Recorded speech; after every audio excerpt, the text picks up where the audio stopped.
Nu, laba tehnika. Kas ir ražotājs jums? Tas ir mūsējais OEMs, mūsējais zīmols. Es sapratu, jā. Tiek Nu, ražots- skatos, ir benzīnieki, dīzelīši. Un arī elektro. Kaimiņi, kur var izmantot elektro kāriņu? Telpā, kur tev ir ciet, tādā telpā tas ir vislabākais, lai nelaist iekšā dūmus. Man bija kādreiz savī gāterīši, zāģējām, bija mani kāriņi, pacēlāja, viss bija. Ja kur palika?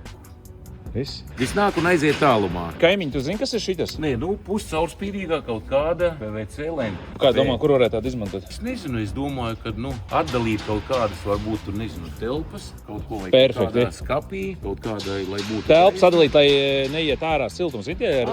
Viss sapratu. PVC aizskat. Bet mēs būvējam tā kā gaļas tos rūpnīcas un tur visu liek tos aizskaros iekšā. Vienīgais zili, visur bija balti. Nē, viņi izskatās rūpīgi. Viņi izskatās caurspīdīgi. Nu tad viss, tas ir tas ļoti Un labi. tagad viņiem ir atlaide, 30% atlaide.